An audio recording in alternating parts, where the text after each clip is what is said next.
masih berbicara dengan Daeng Hamid Awaludin, mantan Menkumham Republik Indonesia, dan juga ada Mbak Pungki dari Kompolnas, dan juga Pak Yunus Hussein, mantan Kepala PPATK. Saya ke Daeng Hamid, sebenarnya apakah jangan-jangan kalau kita lihat yang 2T ini kan langsung menangkap mata karena 2 triliun, Daeng. Ini angka yang hampir tidak pernah kita dengar orang berani menyumbang pribadi gitu. Dari rekening saya pribadi 2 triliun gitu.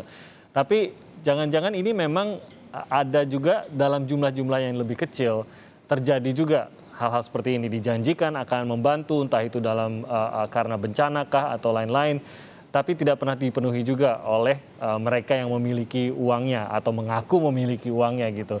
Ini kan harusnya jadi warning juga buat kita, ada yang mengingat harusnya bagaimana pejabat itu menanggapi hal seperti ini, dan mungkin Anda bisa membawa kami kepada apa motivasinya kalau begitu. Sudah jelas-jelas tidak punya uangnya, mengapa harus menjanjikan? Pertama, motivasinya orang ini punya masalah di luar. Sehingga dia ingin melindungi dirinya bertameng dengan mendekatkan diri kepada aparat negara. Bagaimana cara mendekati aparat negara? Itu macam-macam. Ada dengan cara menawarkan, menyumbang kepada kepentingan publik.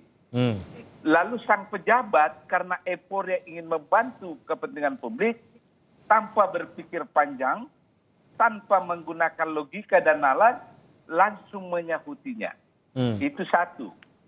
Kedua, ada kalanya juga orang datang, ya, lengkap dengan televisinya, lengkap dengan wartawan agar dipublikasi bahwa dia seorang hero, dia seorang filantropis yang humanis, tidak mau melihat rakyat ini menderita. Nah, Anda tanya, apa kepentingan dia untuk dipublikasi? Label diri yang dibutuhkan. Label diri yang dibutuhkan.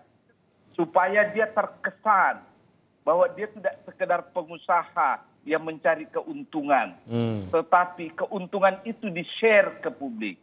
Murah hati. Tentu Anda gitu bertanya ya. lagi, apakah dia tidak pikir konsekuensinya? Kalau dia tidak. Dia berpikir, tetapi kan dia sudah dapat keuntungan publisitas pertama kan? Advantage-nya sudah dia dapatkan. Dan tuh dia tahu, memori anak bangsa ini kan singkat. Orang melupakan itu. Yang masalah adalah, tipe seperti ini lupa bahwa teknologi berkembang. Ada yang disebut jejak digital. Bisa diungkap segala yang lalu itu. Di masa lalu lebih sulit ya mencarinya, tapi sekarang hanya dengan beberapa ketikan. Buktinya dengan mudah saya dapat ada jejak 2 triliun lagi pada tahun 2018. Ada lengkap. Guntingan-guntingan korannya pun ini. Tapi itu pun dibantah begitu ya? Nah ya, dia bantah bahwa dia tidak pernah berjanji seperti itu. Tapi mengikat nggak sih Daeng kalau begitu? Karena ya mungkin Daeng lebih memahami secara hukumnya. Kan belum pernah ada tulis-menulis, tidak ada di atas materai dan lain-lain. Enggak, pagi ini saya tulis di Kompas. Kompas.com. Jadi gini, ada orang mengatakan berjanji itu sepihak. Bukan utang piutang. Karena ya saya tidak terikat. Syukur sempat sejanji. Pemahaman perdata seperti ini saya tidak setuju. Karena dalam hukum perdata kita, perjanjian itu bisa dibagi dua loh ya. Ada namanya perjanjian cuma-cuma, ya. Orang yang memberi janji tidak dapat keuntungan, yang diberi janji mendapat keuntungan. Kedua, ada namanya perjanjian atas beban. Ya. Kedua belah pihak yang berjanji dan yang dijanjikan itu dapat keuntungan. Ya. Apakah perjanjian cuma-cuma atau perjanjian atas beban? Dua-duanya mengikat. Karena di dalam hukum perdata dikatakan perjanjian itu sah bila mana ada kesepakatan. Yang berjanji sepakat memberi uang, yang dijanjikan rakyat tidak pernah mengatakan saya tolak, berarti sepakat dong. Kedua, cakap untuk membuat perjanjian. Yang berjanji itu cakap, ya, yang dijanji juga cakap. Jadi memenuhi persyaratan. Ketiga, yang diperjanjikan adalah suatu hal tertentu. Hmm. Apa itu?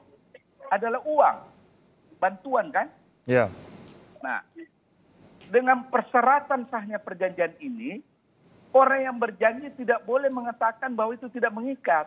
Hmm. Nah, di dalam hukum perdata, kalau sah perjanjian itu terpenuhi, maka orang yang dijanji atau yang merasa dirugikan, itu bisa menuntut secara perdata. Jadi jangan salah. Dan ingat ya, hukum perdata tidak mengharuskan perjanjian tertulis. Tidak ada itu. Oke, jadi ternyata memang ada jeratan hukumnya juga sebenarnya. Ada, belum saya bicara pidana loh ya. Iya. Hukum pidana jelas. Barang siapa yang melahirkan kehebohan dan menyebarkan berita bohong, itu bisa dipidana. Memberitahu publik akan menyumbang kemudian tidak ada hasilnya, itu kan kebohongan. Pembohongan publik jatuhnya. Kebohongan publik. Oke. Makanya kalau Anda tanya saya dengan kasus Herianti ini, saya mengharapkan ada proses pidana. Saya mengharapkan penghubungnya, dokter itu juga diproses. Minimal dipanggil. Karena dia yang menghubungkan. Oke, baik. Saya ke Pak Yunus, mungkin Anda sendiri lebih melihat lagi ada kasus-kasus dalam lingkup yang lebih kecil dengan jumlah yang lebih kecil. Tapi sebenarnya hal seperti ini jangan-jangan lebih sering terjadi daripada yang kita tahu, Pak Yunus. Ya, memang begini ya, seperti yang disebut Pak Hamid Audin tadi ya. Banyak yang menawarkan bantuan, misalnya dia punya aset, misalnya mengakui dari kerajaan-kerajaan Nusantara, ada dari dana revolusi, ada juga yang tadi Pak Hamid sudah sebut ya di Batu Tulis itu ya. Kemudian ada dari kerajaan Pagaruyung, wah segala macam. Pernah mereka ngaku punya emas 1 kapal mau minta menghadap Pak SBY, Pak Presiden ya.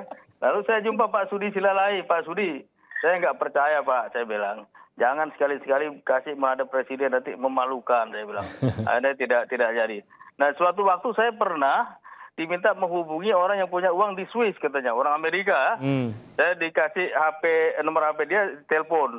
Terus saya tanya, Pak boleh nggak, may I have your account number in Switzerland? I have MOU with Swiss FIU. Saya minta itu aja, mau ngecek, nggak berani dia kasih. Kemudian dia bilang, ini Mr. Yunus, nanti we have dinner with Presiden Bush katanya.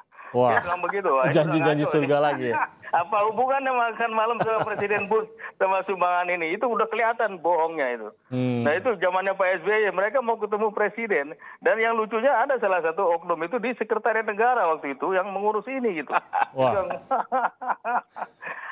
Malah salah satu Sesmil masih percaya juga dengan adanya sumbangan seperti itu.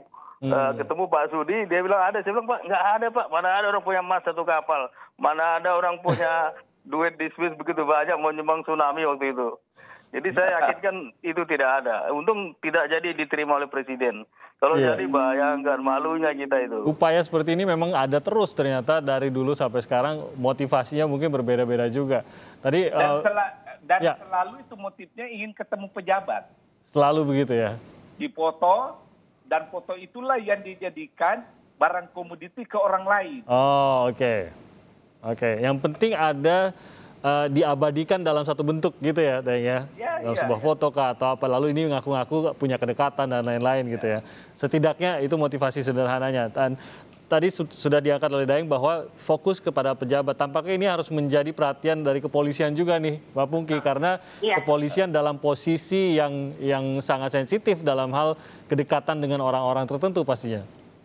Iya betul, terima kasih. Memang benar ya, ini saya juga kaget ya, kenapa ada bantuan 2 triliun gitu. Karena sebelumnya nggak pernah ada seperti ini. Ada hibah untuk Polri, itu biasanya misalnya untuk PAM ya, PAM Pilkada misalnya, itu pun dari pemerintah daerah.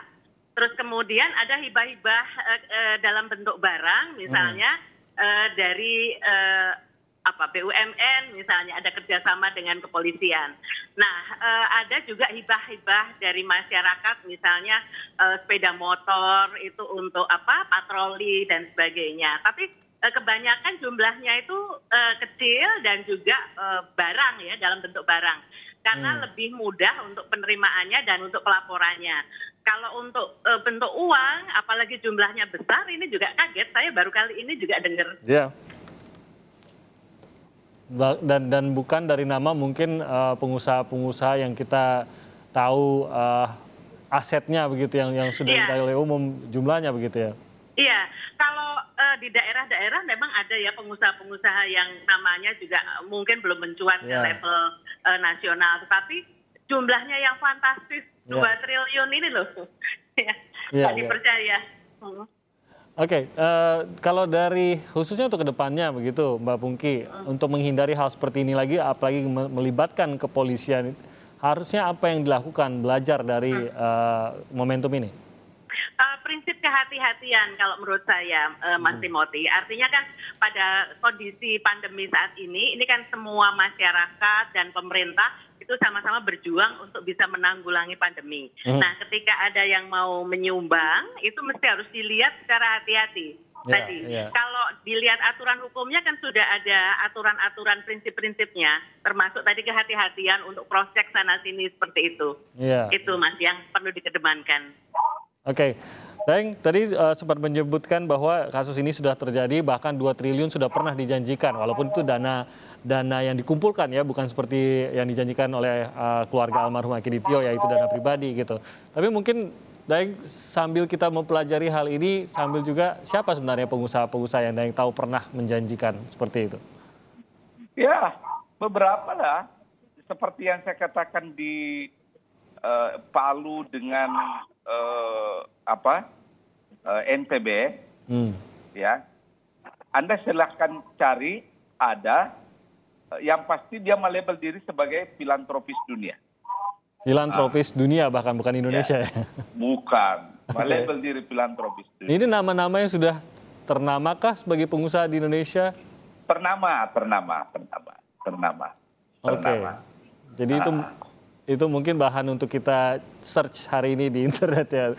Tapi sekali lagi Daeng, untuk menghindari apa sebenarnya, apakah benar-benar hanya kita harus bergantung pada pribadi-pribadi yang akan menerima, seperti kata Mbak Pungki tadi, ya udah kita memang pejabat kita, baik itu pejabat kepolisian maupun pejabat lainnya, harus lebih aware bahwa kalau ada dana-dana fantasi seperti ini lagi, tetap saja tahapannya dijalankan sesuai dengan aturan, atau adakah aturan lain atau gimana? Pertama, jangan cepat kerasa kerusuk melakukan jumpa pers. Oke. Sebelum uang itu ada. Itu dulu deh. Dipastikan ada dulu. Mekanisme jumpa pers itu menggiurkan. Karena baik pemberi maupun yang diberi dan pejabat yang menjadi perantaranya itu membutuhkan publisitas semua. Jadi jangan cepat jumpa pers. Yang kedua, menurut saya harus cepat melakukan koordinasi ke samping sesama instansi pemerintah. Ya, karena ini masalahnya sensitif, bisa berakhir dengan fitnah. Ya, jadi harus cepat melakukan koordinasi. Tapi yang paling penting ini isinya ini, barang ini. Logika, nalar yang harus dipakai, akal sehat yang harus dipakai, ya. Jangan. Tidak perlu melakukan penelitian sebenarnya yang beginian. Akal sehat saja, logika dipakai. Seperti Pak Yunus kan, begitu dia janjikan mau pertemukan Presiden Bush, akal sehatnya Pak Yunus jalan. Ini tidak mungkin ini. Nah, gitulah. Jadi rambu-rambunya jangan dilanggar ya. Kalau ada rambu yang warning, yang memunculkan warning di kepala kita, ya pasti ada alasannya gitu. Dan itu yang dimulai dengan ini, isinya ini. Akal sehat, logika.